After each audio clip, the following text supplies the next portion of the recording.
All right, injury protocol, current race status here. I'm here on my Sunday stroll right here somewhere between Canyon Bay and Fort Apache down by Stockman Road. Okay, so I'm getting in a nice good 6-miler.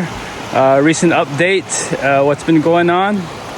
I have a little calf injury that I'm dealing with right now. Kind of happened last Saturday when I was finishing up the last of my, I believe 66, 67 miles, something like that. My right calf was sore, and it kind of progressed throughout the rest of the run to where I was almost kind of limping towards the end, and I kind of, had to change my stride a little. So that's what I wanted to talk about today is the difference between, soreness and injury. I believe that injury it's a real fine line, and the way that I am able to tell is that if it's a sharp pain, or it forces you to alter your stride, like you're running different, and it worsens, and that's how I differentiate. If it's just a little sore, a little niggle, that's pretty normal sometimes. So I'll give it a few days, and usually it'll pop up in the first few 5-10 minutes of a run, but it'll disappear. So that's what happened last Sunday. So I took a few days off. And I actually more than that. I took about four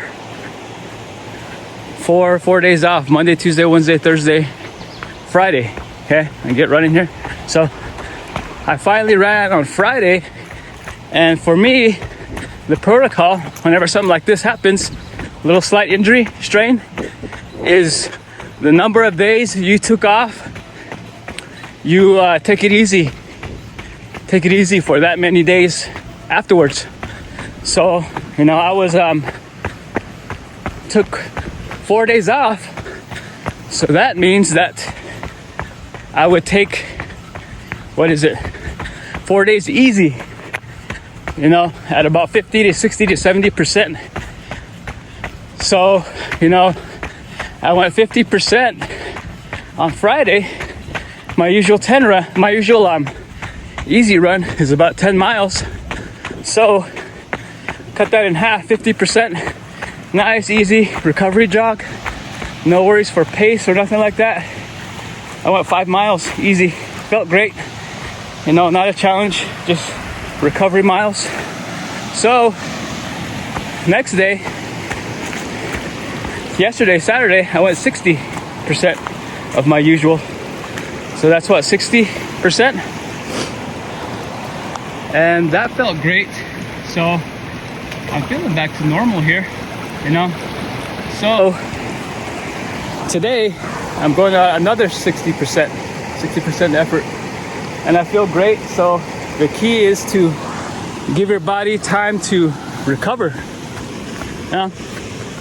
And as it relates to my race plans, you guys know I'm trying to do the High Mountain Half next weekend, just as a test effort for future marathon training. Ultimate goal being to qualify for Boston again in October at the Duke City Marathon. So, it's rolling along, and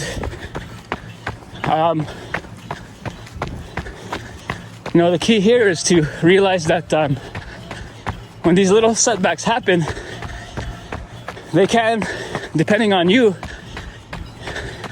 take however much time to recover. Like, if I were to rush back in and jump in with my normal schedule and say, hey, I got a speed workout coming up I gotta make up for, a lot of times that's a bad call, and it leads you to more injuries, coming back too soon, too much, So with this particular little calf issue I got, I'm hoping that it's resolved within a week, And I spent at least 7-8 weeks building up my mileage.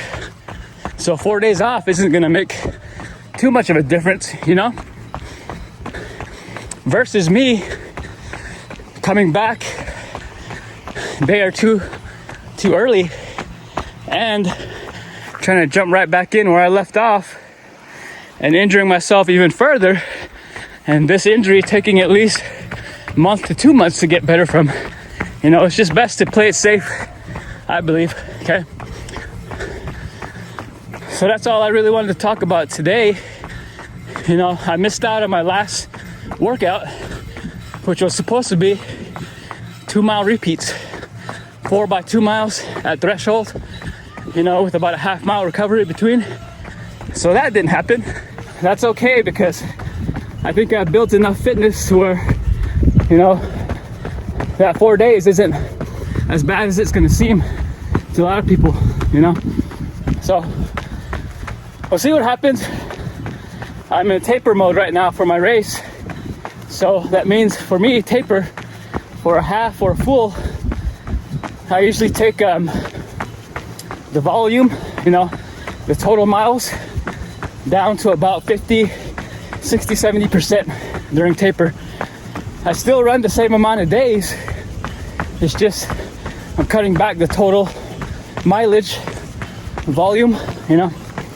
So where I usually go 10 miles a day, when I build up to that, I'm cut down to 6, 7 miles per day, you know. And the big draining workouts, like I had just mentioned, the 1.5 mile repeats, the 2 mile repeats, those are done.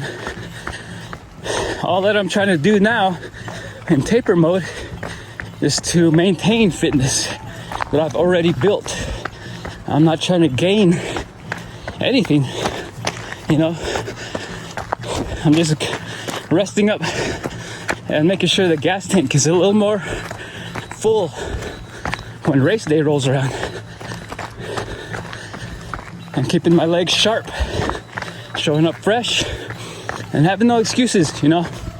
Some races are better than others. You don't know what's gonna happen this time, but I have a pretty good idea what I'm capable of. It's about a 128 to 130 realistically right now. So we'll see what happens. And this is just a little snapshot of my training here. Kind of breathing hard because there's a little incline here we got. I'll be popping right over this road right to Stockman's, and it's probably muddy here, so we'll see what we got. But yeah, whew. Shoot me any kind of questions you want, and I'll be more than happy to answer. Okay, you guys keep running, keep at it. Thank you.